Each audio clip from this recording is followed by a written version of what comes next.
Welcome to Earth and Sky. Thank you for joining us today. It's Sunday. And if you noticed, I'm missing a significant other. We've been very, very busy. And we are still very busy. But tonight, while she was running around going crazy, like we have been doing, I thought, I would kind of pick up the baton for a minute, because I've been thinking a lot lately. We've been spending a lot of time with a lot of people and having these interactions and these talks about what's going on in their life and these issues that they're having and stuff. And it just really brought me to the concept of, I was wondering, so all of these people, they're all kind of seem to be going for the same thing. We all seem to want the same thing. And then I started thinking about it and I said, you know what? It's kind of funny. That thing actually seems to be kind of the point of all of this. The reason we're here, the thing we want, the thing we need to fulfill this life. And once we get it, even when we get it, it's hard to hold on to. So it's one of those progressive things that you really need to work on. Keep making sure you're striving for it. And of course that thing is joy, happiness, contentment, pleasure.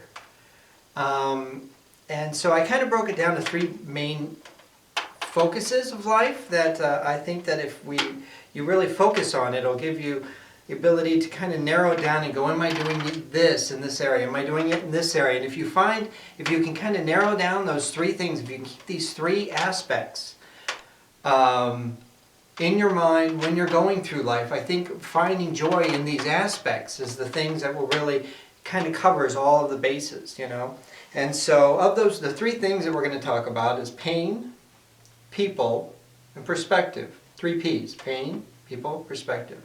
Catch it, right? So let's talk about pain. So as a general statement, life, the thing we're thrown into, this everyday effect, actually kind of is pain. It's here to pull on us. It's here to test us. We're here to learn lessons. We're here to overcome. We're here to grow. All of those things are painful processes. And that pain comes in forms of like loneliness and financial stress. You have physical pain. And it's one of those things that it's one of those aspects that, life promises us every day that we're going to have some of that stuff. Every day almost, we're promised we're going to have some sort of loneliness. We're going to have some sort of stresses. We're going to have physical issues that through our life, and especially at the beginning and at the end of life. And so the point around that is that even though if we know we're going to be immersed in it, you're going to have to go through these pains. If you approach these pains and you dread them and you let them overwhelm you and you don't kind of push them back and hold them and find your joy in the midst of these things, then that's kind of what you're striving for. The point is pushing those pains, holding them at bay, even though you've really hurt something, even though you feel lonely, even though you have these major financial stresses and stuff, they're all going to happen and they're all going to be there. And they're no matter what happens, they're going to be there. And so the idea of waiting until they're gone to then be happy, as soon as I get, enough money, I can be happy. As soon as I get that person that's going to complete me, then I can be happy. As soon as I get healed and I don't have the flu, or the minute I get healed and I don't have this lifelong pain, the minute I get healed, then I can be happy. If you're waiting for all of those things to go away before you get happy, you're never going to be happy. You can't be happy because life promises you it's always going to be there. There's always going to be the stresses. There's always going to be the pain. There's always going to be something more to overcome. And those are always going to be there. And so you have to find a way to be happy despite the fact that those things are happening. Happy outside of those things. Because being happy, ironically, is an independent situation. You can independently be happy at the same time you have all of those things going on. You really can. And that is one of the main lessons, is that when you learn to be happy despite the stress, when you learn to be happy despite the pain, that is a major leap to overcome. Now, it's one of those things, even when you figure that out, even when you learn how to do that, you have to constantly be reminding yourself. You have to constantly remind yourself when the weight is on your shoulders and you almost can't take it and you're so out of it. And you're just like, God, when is it going to stop? You have to, in the midst of that, go, wait a minute though. I have to remember, I have to be happy. You have to be happier here. And if you are so not happy about those stresses, if you are so not happy about the choices that have brought you where you're at, you need to change those choices. But when it comes down to it, the choice to be happy is independent of all of the things going on around your life and the pains in your life. Now, the second thing I want to talk about would be the people. Now, people kind of are everything in our interactions, right? They're the ones that bring us in this world. They're the people, they're the things that we deal with.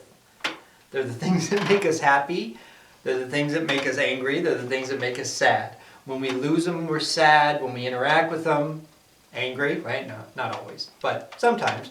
But the people are the ones. And so being that is such a major aspect, and people think of a person or, a group as a concept, but it's not. It's the people as a whole. And when you think of people as a whole, the people in your life as a whole, those are the people, or those are the aspects, the people, is where you need to focus on, okay, so things like family. Let's start with family. Family are the ones, we have a tendency to let family get away with more than they should because they're family. You need to find a way to find a balance, a harmonious balance with your family.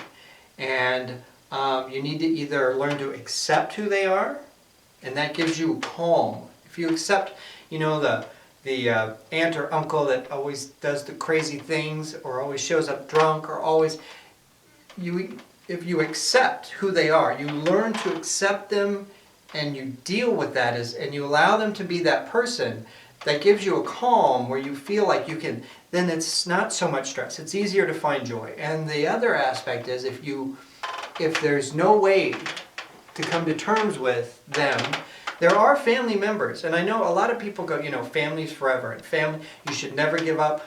I don't think that's true. Family you're born into, and there is a deeper connection between family than the average person with you.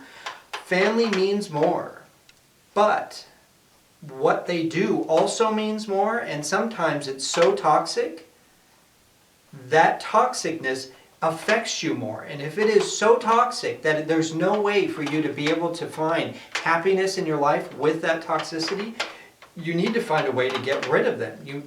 That your happiness in your life has to be the thing that you're striving for. It has to be one of your most important things you're striving for, because if you're not, there's no point. There's just, that has to be it. Now there are, sometimes they change, sometimes they get better, but I got to tell you, sometimes there are family members, people in their family, you need to dump them. Now, most of them, I think you just learn to accept who they are. You learn to let them be them, and you learn to rise above it, be better than, is the ideal. But there are ones that, if they will not let you be happy, you need to let that go. Another group of people that we're going to talk about is, of course, friends. Friendship is, of course, probably the second or first, depending on where you're at, most important group of people that you have to deal with in your life. A lot of people accept friends as more acquaintances. They think of these acquaintances as their deep, close friends, and they let them get away with stuff, they let them do things, and they are not beneficial to them. They don't promote their health, they don't promote your health. They're not beneficial, they don't support you. They're more toxic, again, toxic. And you know, people, they let them in their life and they go, well, you know, but they're my friend. What am I going to do about it? You get rid of them. You need to find ones that support you. You need to find ones, if that means your grouping of friends gets a little smaller, that's fine. Having a smaller group of friends is fine, as long as the ones you have are supportive. One really supportive friend is worth 100 acquaintances, you know what I'm saying? One really good supportive friend will rise you up above all of the muck and the crap of the world. They can change your entire life. But you got to have those. You got to have the good ones. The ones that drag you down. There are people that will just, they take from you emotionally, they take from you physically, they take from you spiritually, they take from you financially. You know, they just take from you. And when they just take from you, what they're doing is they're not giving you the resources to come at this life full force. And that is not a benefit to you. You cannot, it's harder to find your joy when they're there. And then of course, the other one is your life partner. You know, there are people, yes, of course, there are people that can do life without a life partner, without living with someone, without having a absolute with you. You can do it, and there are people that do it, and they're completely happy with life, and I will never say otherwise. But the majority of people in this world, the majority of people, the first thing you do is you get happy with you, and then you find that person that makes you happier, that completes you, that makes you more, that's more supportive and gives you a better life. That's the person that you're looking for. These people that settle for, and that's one of the ones that I've heard a lot of stories recently about. You find someone, they seem like everything. They seem like the best thing that could have ever happened to you. And you get married. You're together for a very long time, especially when you're together for a long time, and it feels like, you know, suddenly, where did this person come from? They're not nice. They're not supportive. They're abusive in one way or another. And I heard this so much recently. And I'm just like, wow, that's horrible. And they're like, yeah, and there's nothing I can do. And I just go, wait, what? And then I remember, that's right. You know, when people are abusive, one of their tricks is they make you feel like there's nowhere to go. They make you feel like you can't do it without them, and it doesn't matter that you're not happy with where you're at. There's no other choice. And they're really good at making it all look dark and black and there's nowhere to go. And that's not true. There's always somewhere to go. And sometimes the somewhere to go is actually quite hard. Sometimes it's a really, really hard choice. But even if it's a hard choice, being happy away from a crappy person is better than 20 lifetimes with a person. I'm telling you. 2 years of happy is better than 2 lifetimes of because happy is the point. Happy is what you need to get.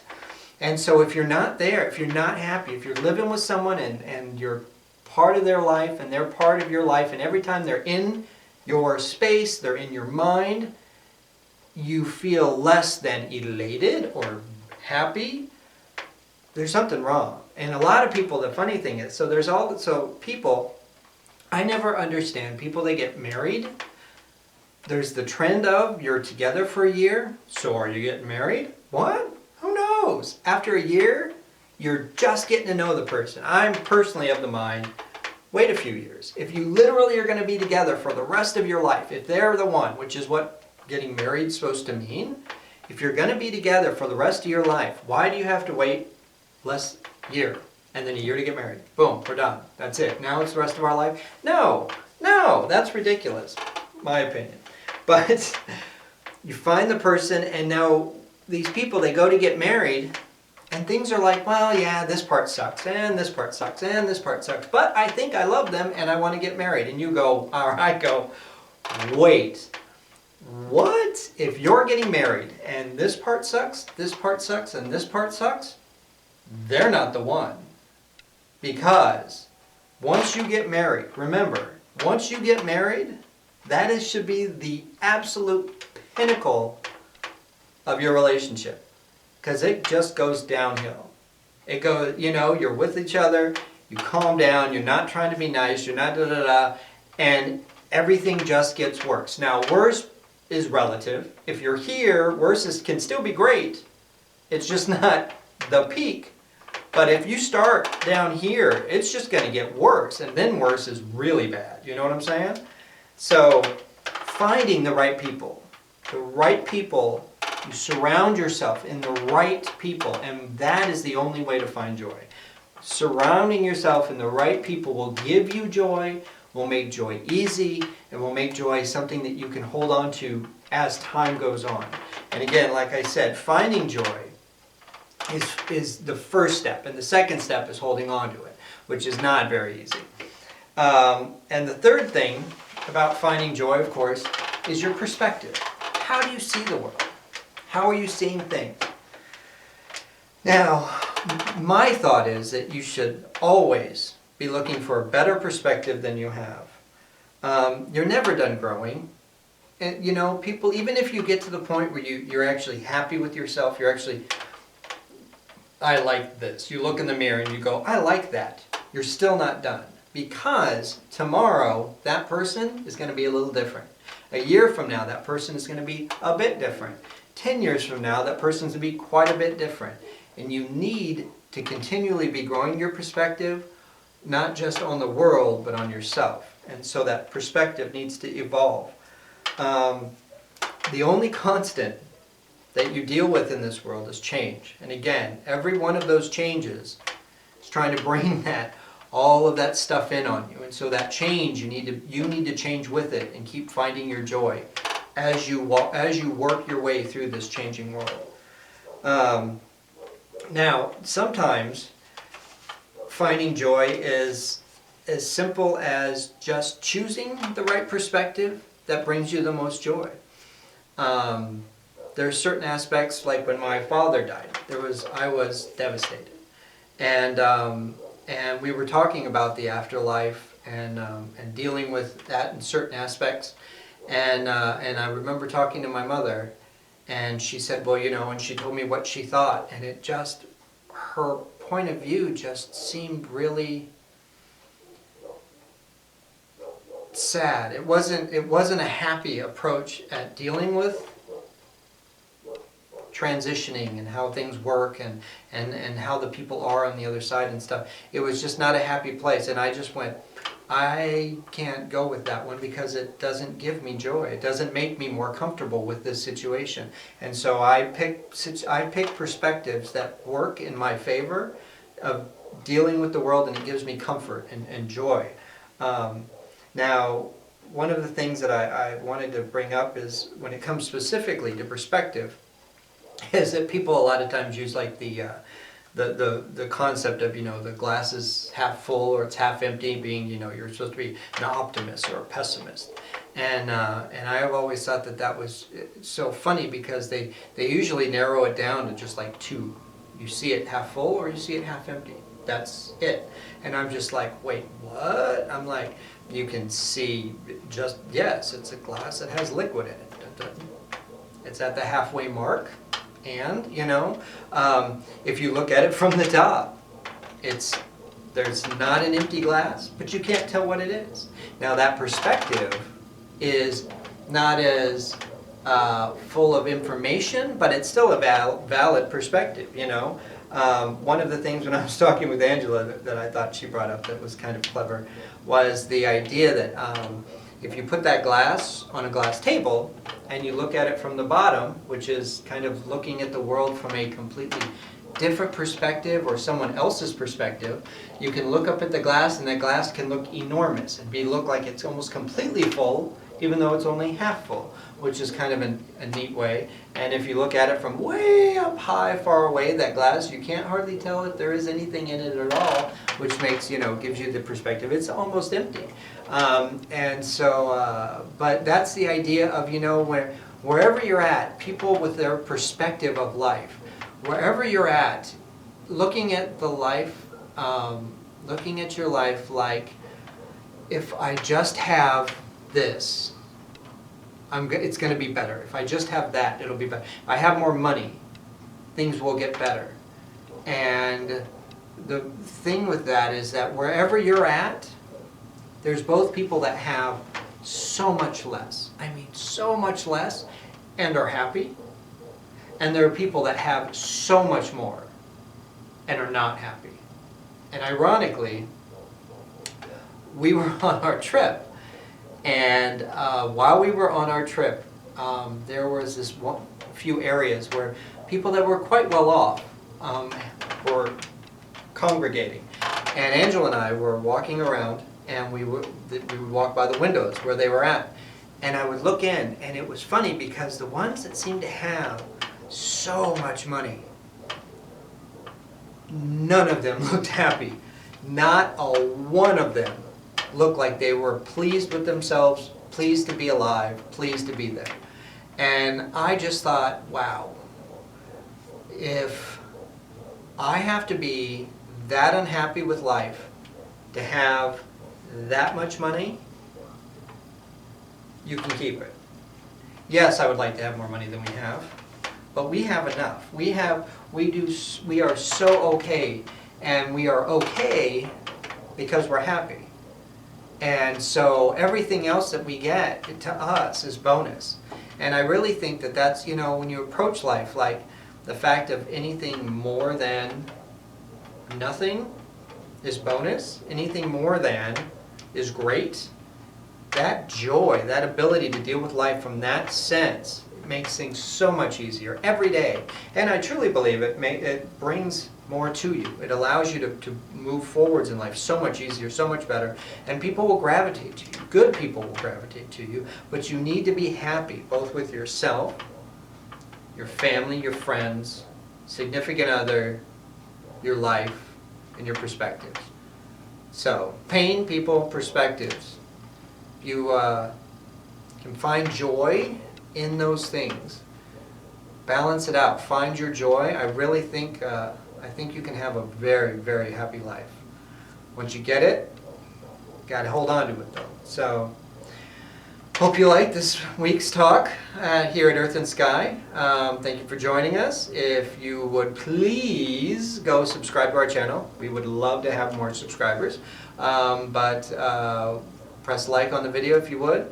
And I hope you guys have a really great Sunday and a really great life. Joyful, joyful life.